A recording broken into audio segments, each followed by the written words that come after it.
লোকজন সব কোথায়? কাজ কেন? স্যার শালিমা বিল্ডার্স গ্রুপের লোকজন এসে আমাদের সাইডে যত লোক ছিল সব নিয়ে চলে গেছে স্যার। শালিমা বিল্ডার্স থেকে লোক এসেছিল? মেঘলা নামের কেউ এসেছিল নাকি ওর ম্যানেজার এসেছিল? না স্যার, ওরা কেউ আসেনি স্যার। রাতুল সাহেব আইসা সব নিয়ে চলে গেছে স্যার। তোমরা কিছু বলোনি? স্যার আমি কি করবো স্যার? শালিমা বিল্ডার্স লোকজন এসে বললো যে ডবল বেতন দেবে, তার লোকজন শুই নাই, সব চলে গেল স্যার। তার মানে মেঘলা সবকিছু করাচ্ছে?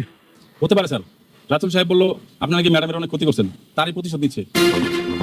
এত যন্ত্রণা আমি আর সহ্য করতে পারতেছি না।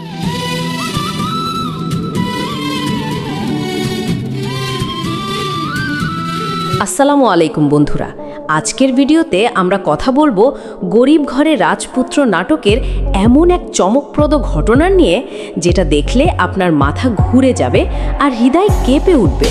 ভাবুন তো, যাকে বাঁচাতে আপনি নিজের জীবন পর্যন্ত ঝুঁকিতে ফেললেন, সেই মানুষটাই যদি আপনাকে বিশ্বাসঘাতক বানিয়ে দেয়, পুলিশে ধরিয়ে দেয় আর সবার সামনে আপনাকে অপরাধী প্রমাণ করে, তাহলে কেমন লাগবে? ঠিক এমনটাই ঘটেছে অনেকের জীবনে। কিন্তু এখানে একটা বড় প্রশ্ন, সত্যি কি অনেক দোষী নাকি পুরো খেলাটা অন্য কেউ খেলছে? ভিডিওটা শেষ পর্যন্ত দেখুন, কারণ শেষের টুইস্ট আপনার সব ধারণা বদলে দেবে।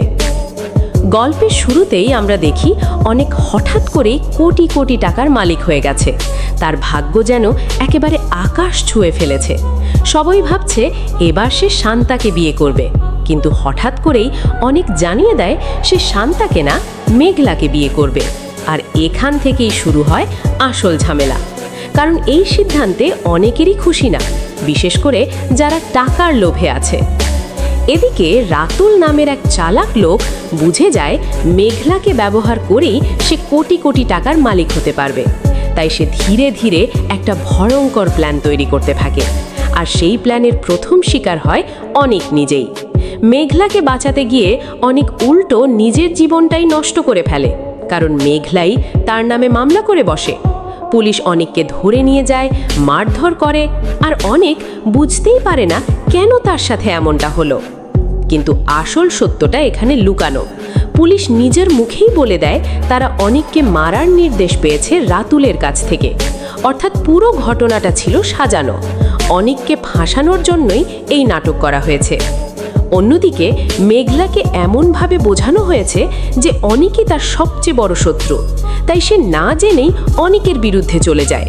আর এখানেই তৈরি হয় সবচেয়ে বড় ভুল বোঝাবুঝি, যেখানে দুইজন মানুষ একে অপরকে ভালোবেসেও একে অপরকে ঘৃণা করতে শুরু করে। এখানেই শেষ না, রাতুল আরও বড় খেলা খেলে। সে অনেকের ব্যবসা ধ্বংস করার জন্য তার সব শ্রমিকদের দ্বিগুণ বেতনের লোভ দেখিয়ে নিয়ে যায়। ফলে অনেকের প্রজেক্ট বন্ধ হয়ে যায়। আর অনেকভাবে এই কাজটাও মেঘলাই করেছে। কিন্তু মেঘলা আসলে কিছুই জানে না।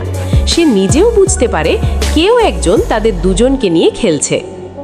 সবচেয়ে বড় ধাক্কাটা আসে তখন যখন মেঘলা দাবি করে তার গর্ভের সন্তান অনিকের, কিন্তু ডিএনএ রিপোর্ট বলে অন্য কথা।